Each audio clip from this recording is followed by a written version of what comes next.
Hello friends, welcome to weekly analysis. आज इस video में हम डिस्कस करेंगे पिछले हफ्ते का प्राइस एक्शन, निफ्टी और बाकी सेक्टर्स ने कैसा परफॉर्म किया, आने वाले हफ्ते में हम क्या देख रहे हैं, कैसा प्राइस एक्शन रह सकता है, प्लस कुछ स्टॉक्स जो हमने पिछले वीक बताए थे उन्होंने कैसा परफॉर्म किया, प्लस आने वाले हफ्ते में हम लोग क्या वॉच लिस्ट में रखने वाले हैं स्टॉक्स को, और हम किन सेक्टर्स को ट्रेड करने वाले हैं, उनके लीडर्स कौन से रहेंगे। प्लस मैं कुछ स्ट्रैटेजीज आपके साथ डिस्कस करूंगा जो मैं इंट्राडे बेसिस पे यूज करता हूँ, चाहे वो इंट्राडे शॉर्ट ट्रायंगल्स हो या फिर डायरेक्शनल स्ट्रैटेजीज हो, हम डिस्कस करेंगे। आइए दोस्तों, लेट्स स्टार्ट द वीडियो। तो ये जो आप अपनी स्क्रीन पे देख रहे हैं, इस टाइम निफ्टी का चार्ट है। देखिए पिछले हफ्ते जो पिछले 5-7 दिन से जो बहुत अच्छे रेड कैंडल्स बनी थी, बहुत अच्छा सेल ऑफ था, तो उसके बाद 2 दिन यहाँ पे ग्रीन कैंडल्स बनी है। कहीं ना कहीं मार्केट में बुलिशनेस आई है पिछले 2 दिनों में, बट हमें फिर भी कॉशियस रहने की जरूरत है। यहाँ पे एक रेजिस्टेंस जोन मुझे यहाँ पे लग रहा है 25,000 के अराउंड, तो कहीं ना कहीं 25,000 टच करके मंडे ट्यूसडे में ये यहाँ पे थोड़ा सा यहाँ पे पुल बैक दे सकती है, और 20 मूविंग एवरेज भी है यहाँ 25,000 पे। तो कहीं ना कहीं आपको इस जोन को यहाँ पे थोड़ा सा कॉशियसली ट्रेड करना है। तो कंप्लीटली लॉन्ग मत हो जाए, 25,000 के ऊपर सस्टेन करती है मार्केट तो ही लॉन्ग हुए कंप्लीटली, और अगर आप हो रहे हैं तो उनको कम से कम हेज करके चलिए, बिकॉज मार्केट्स कहीं पे भी जा सकती है। तो उसके बाद अगर मैं नेक्स्ट बात करूं बैंक निफ्टी की, तो बैंक निफ्टी कंपैरेटिवली निफ्टी के मुकाबले थोड़ी ज़्यादा स्ट्रांग रही।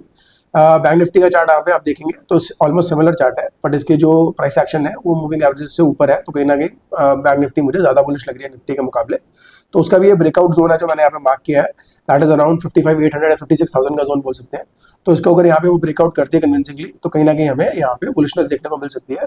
कहीं ना कहीं पीएसयू बैंक्स भी इसका एक रीजन हो सकते हैं, बिकॉज पीएसयू बैंक्स में काफी तेजी है, कंसोलिडेशन की न्यूज आ रही है। तो कहीं ना कहीं अगर पीएसयू बैंक का आपको चार्ट लगाऊं यहाँ पे, तो आप देखेंगे पीएसयू बैंक में यहाँ पे बहुत अच्छी यहाँ पे तेजी देखने को मिली। पीएसयू बैंक ने अपने पिछले हाई को भी तोड़ दिया है, तो कहीं ना कहीं यहाँ पे एक ब्रेकआउट जोन है।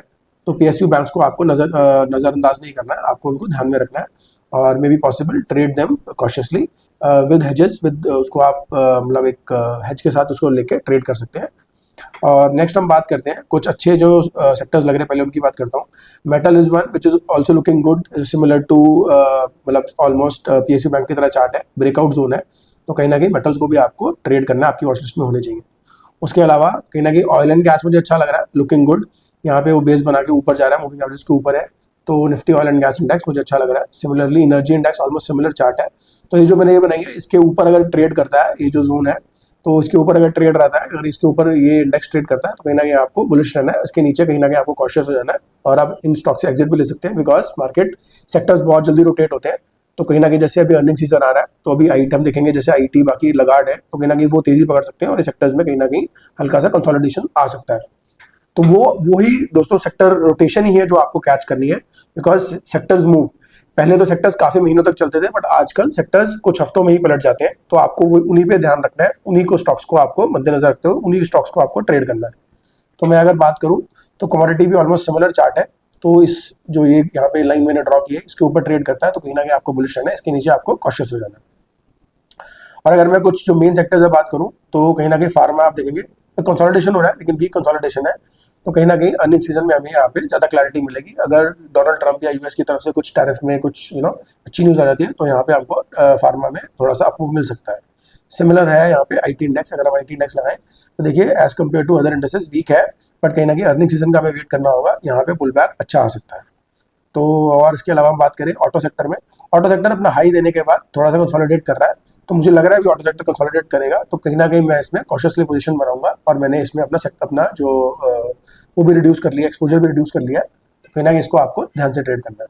और इसके अलावा अगर हम बात करें एफएमसीजी, मुझे अच्छा लग रहा है, एफएमसीजी कंसोलिडेट करके ऊपर जा रहा है, तो कहीं ना कहीं एफएमसीजी को भी आप ध्यान में रख सकते हैं। रियलिटी एज यूजुअल मुझे वीक लग रहा है, तो अगर इसके नीचे जाता है तो will look for shorting below this, otherwise यहाँ पे थोड़ा सा पुल बैक, यहाँ पे जैसे कि इंटरेस्ट रेट की न्यूज आ रही है, तो कहीं पे कंसोलिडेट करता नजर आ सकता है। तो दोस्तों ये तो थे कुछ सेक्टर्स की बात, जिसमें हमें यहाँ पे नजर आया कि PSU banks, oil and gas, और मेटल्स, कमोडिटीज, डिफेंस रह गया। आई थिंक डिफेंस भी यहाँ पे अच्छा लग रहा है, अच्छा मूव दिया है यहाँ पे डिफेंस स्टॉक्स ने, पिछले हफ्ते अच्छे चले। तो कहीं ना कहीं अगर जो ये लाइन बनी इसके ऊपर रहते हैं, तो कहीं ना कहीं हमें यहाँ पे डिफेंस स्टॉक्स में बुलिश रहेंगे, इसके नीचे हम लोग एग्जिट कर देंगे। तो ये थे कुछ 4-5 सेक्टर्स जिनको हम नेक्स्ट हफ्ते के लिए देख रहे हैं फिलहाल के लिए। अगर मिड वीक अगर कुछ सेक्टर रोटेशन या सेक्टर में कुछ बदलाव होते हैं, जो कि मैं हर डेली वीडियो बनाता हूँ, आप वो भी वॉच कर सकते हैं। अगर कुछ होता है तो हम उसमें अपडेट करते रहते हैं। तो आइए दोस्तों, अब चलते हैं नेक्स्ट जो हमारा सेक्शन है। पिछले हफ्ते के जो हमने स्टॉक्स बताए थे, वीकली स्टॉक्स, आप देखेंगे कितने अच्छे हमारे स्टॉक्स ने परफॉर्म किया। Despite bad performance by Nifty, जो पहले 3 दिन बहुत बुरा परफॉर्मेंस था, उसके बावजूद हमारे स्टॉक्स ने बहुत अच्छा परफॉर्म किया। सबसे ऊपर रहा टीडी पावर सिस्टम्स, हमने डिस्कस किया था, एसी जनरेटर्स बनाती है, तो उसने पिछले हफ्ते में ऑलमोस्ट यहाँ पे आप देखेंगे 12% का मूव दिया है। तो this has been one of the very good stocks, TD Power and Systems. Second हम लोगों ने बताया था नेटवेब ने भी देखिए कितना अच्छा मूव दिया, 16.6%, ऑलमोस्ट 17% का मूव दिया पिछले हफ्ते में। सिमिलरली E2E हमने एक नेटवर्क बताया था, इसने भी ऑलमोस्ट 2.37% का मूव दिया है और 5% was up 5% on Friday. Similarly Avalon technologies ने भी यहाँ पे 6% का मूव दिया है। हम लोगों ने एक स्पेशल पेट्रोकेम करके बताया था स्टॉक, जिसने बहुत अच्छा मूव दिया था, उसने अराउंड 970 का बनाया था, बट उसने थोड़ा पुल बैक दे दिया है यहाँ पे, तो कहीं ना कहीं ये भी एक अभी हमारे वॉच लिस्ट से बाहर हो गया है, बट इसने बहुत अच्छा परफॉर्म किया। असाई इंडिया हम लोगों ने बताया था, ये फ्लैट ही रहा, -1% से क्लोज किया वीक इसने, बट कहीं ना कहीं ये भी अच्छा लग रहा था हमें। सिमिलरली चेन्नई पेट्रो भी यहाँ पे ठीक लग रहा था, इसने भी 2.6% का मूव दिया पिछले हफ्ते में। LNT में अच्छा लग रहा था, LNT ऑलमोस्ट फ्लैट रहा। JSW स्टील हमें बहुत अच्छा लगा था, 2.7% का मूव दिया पिछले हफ्ते में। सिमिलरली हम लोगों ने क्रेडिट एक्सेस ग्रामीण की बात की थी, उसने भी 2.4% का मूव दिया है, तो ये हमें फिलहाल हमें अच्छा लग रहा है। ये हमारा पोर्टफोलियो स्टॉक है क्रेडिट एक्सेस ग्रामीण, इसको मैं होल्ड करने वाला हूँ for a target of around 1800 may be 2000। Disclosure के लिए बता दूं दोस्तों, ये सब जो मैं बता रहा हूँ ये स्टॉक सब इन्फॉर्मेशनल एजुकेशन पर्पस के लिए है, ताकि आप लोग भी समझें हम लोग कैसे इस सेक्टर को समझते हैं और कैसे स्टॉक्स को समझते हैं, और उसके बाद ट्रेड लें, ना कि मतलब ले लें मेरे कहने से। तो always consult your financial advisor. इसके अलावा हम लोगों ने एक टाटा इन्वेस्टमेंट की बात की थी, तो ये देखिए कितना अच्छा इसने परफॉर्म किया है। स्टिल इट इज अप 15%, ये 12,000 तक करीब गया था, पर पुल बैक दे दिया है इसने बिकॉज यहाँ पे सेलिंग आई है, तो अभी ये 10,000 पे क्लोज हुआ है, तो but it was a very good stock. अगर आप इसको देखें तो सितंबर में ही इसने ऑलमोस्ट 6,800 पे था और it has given a high of 12,000, तो ऑलमोस्ट 40 से 50% का मूव है।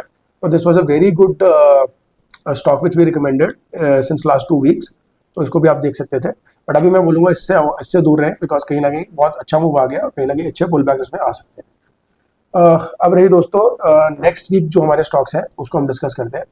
तो हम लोग एक स्कैनर रन करते हैं which is a property scanner, इसमें हम लोग कुछ फंडामेंटली देखते हैं कि स्टॉक्स कैसे परफॉर्म कर रहे हैं, और उसके बाद हम लोग एक सेक्टोरल बेसिस पे हम लोग एक स्कैन रन करते हैं, और अगर फंडामेंटली वो स्टॉक अच्छा है और हमारे जो हमारे टेक्निकल्स हैं उसके बेसिस पे भी अगर वो स्टॉक आ रहा है, तो हम लोग उस स्टॉक को अपने वॉच लिस्ट में रख लेते हैं और एक एंट्री क्राइटेरिया के अकॉर्डिंग और एग्जिट क्राइटेरिया के अकॉर्डिंग हम उसमें पोजीशन साइज बनाते हैं। अगर मैं आपको बताऊं तो पिछले हफ्ते कुछ आप देखेंगे पिछले वीक ये कुछ स्टॉक्स रहे। सबसे पहले मैं बात करूंगा माइनिंग स्टॉक्स की। देखिए ये क्योसल करके एक स्टॉक है, this is a Kudremukh iron और स्टॉक। यहाँ पे आयरन और कंपनीज ने जो माइनिंग स्टॉक्स हैं वो 3 स्टॉक्स आए हैं हमारे वॉच लिस्ट में, इवन 4 स्टॉक आए हैं, कुद्रेमुख, ओडिशा माइंस, सेंडुमा, सेल्लूर, मैंगनीज, हिंडाल्को, और एक और आया जिंदल स्टील। तो ये 5 स्टॉक्स आए हैं इस सेक्टर से, मेटल्स और कमोडिटीज से, जो हमें बहुत अच्छे लग रहे हैं।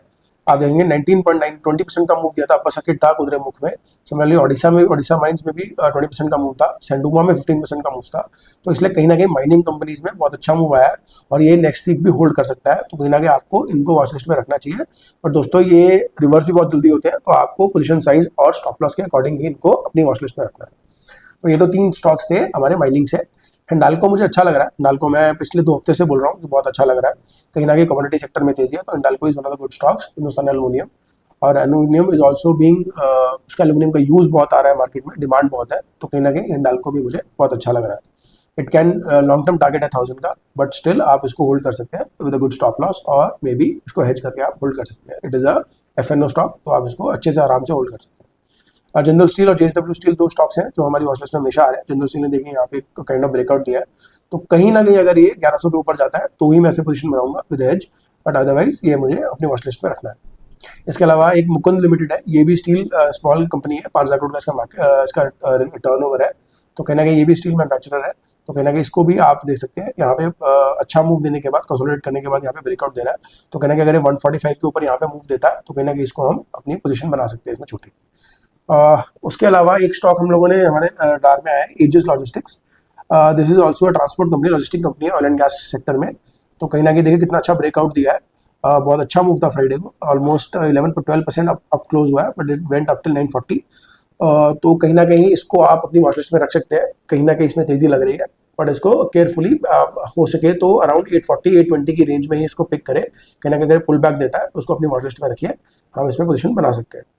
उसके अलावा ऑयल एंड गैस से ONGC हमारे वॉच लिस्ट में है, ओल्ड मूविंग एवरेज के ऊपर यहाँ पे क्लोज दे रहा है, तो कहीं ना कहीं अगर कंसोलिडेट करके ऊपर जाता है तो ONGC को भी आप यहाँ पे पोजीशन बना सकते हैं, तो इसको भी अपनी वॉच लिस्ट में रखना है। इसके अलावा हमने TD पावर सिस्टम डिस्कस किया था, ये अभी भी मुझे अच्छा लग रहा है, इसमें बहुत अच्छा मूव आया है, तो कहीं ना कहीं इसको भी आप अपनी वॉच लिस्ट में रख सकते हैं। हालांकि काफ़ी भाग गया है, तो कहीं ना कहीं अगर ये छोटा मोटा पुल बैक देता है तो आप इसको पोजीशन साइज के अकॉर्डिंग, अपने अकाउंट के अकॉर्डिंग इसको अपनी वॉच लिस्ट में रख के अपने उसमें रख सकते हैं। इसके अलावा मैं डिस्कस करना चाहूँगा बोरोसिल। बोरोसिल रिन्यूएबल्स एक ऐसा स्टॉक है जो रिन्यूएबल है, it is manufacture of solar panels and all, तो कहीं ना कहीं ये भी अच्छा लग रहा है मुझे, जैसे कि रिन्यूएबल्स की डिमांड बढ़ रही है, तो कहीं ना कहीं इसको भी आप अपने वॉच लिस्ट में रख सकते हैं। इट्स स्मॉल कैप स्टॉक जिसको आपको अपने वॉच लिस्ट में रखना है और ध्यान से ट्रेड करना है। इसके अलावा शैफलर इंडिया भी मुझे ठीक लग रहा है। इंडस्ट्रियल स्टॉक्स में शैफलर इंडिया है जो कि मुझे यहाँ पे अच्छा लग रहा है, कहीं ना कहीं ब्रेकआउट दिया है, मूविंग एवरेज के ऊपर है, एक क्रॉसओवर भी हुआ है, RSI भी अच्छा है, तो कहीं ना कहीं इसको भी आप अपनी वॉच लिस्ट में रख सकते हैं। इसके अलावा फाइनेंशियल स्टॉक्स में अगर हम बात करें तो पूना वाला फिनकॉर्प बहुत अच्छा लग रहा है, और ब्रेकआउट दिया है, आप देखेंगे इट इज़ 52 वीक हाई पे है, तो कहीं ना कहीं इसको भी आपको अपनी वॉच लिस्ट में रखना है, पोजीशन इसमें बनाई जा सकती है।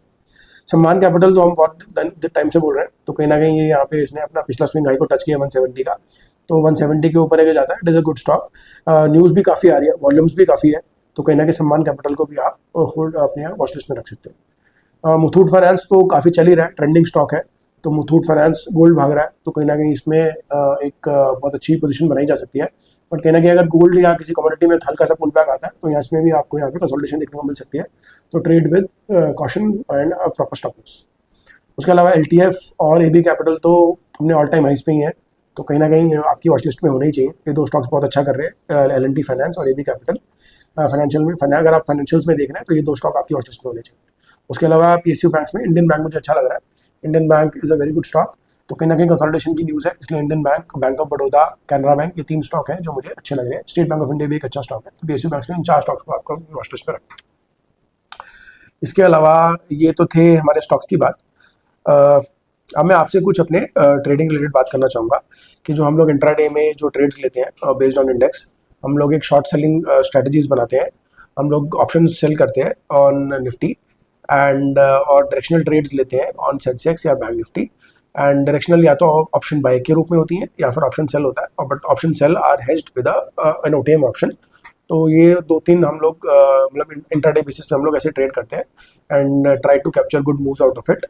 एंड तो इसको हम डेली अपनी डेली ट्रेडिंग सीरीज में हम लोग अपडेट करते हैं कि आज हमने कैसे ट्रेड किया और क्या हम उसमें पोजीशन रही, क्या PNL रहा, और हम लोग कैसे मार्केट को देख रहे हैं on a smaller time frame also on an intraday basis, हम वो भी डिस्कस करते हैं। तो kindly watch our daily videos जो हम डेली अपडेट करते हैं around 5 to 6 PM in the evening. And उसमें हम लोग स्टॉक्स भी डिस्कस करते हैं, सेक्टर्स कैसे रहे, अगर कोई सेक्टर रोटेशन हमें अच्छी लग रही है, वीकली से कोई नया सेक्टर आने वाला है तो हम लोग उसको भी डिस्कस करते हैं, और जो भी हैपनिंग्स होने वाली है कोशिश रहती है कि एक कॉम्प्रहेंसिव वीडियो बनाई जाए। तो kindly do watch the video and that's all for today. Thank you for watching the video. मिलते हैं नेक्स्ट हफ्ते इसी वीकली एनालिसिस में। Thank you for watching.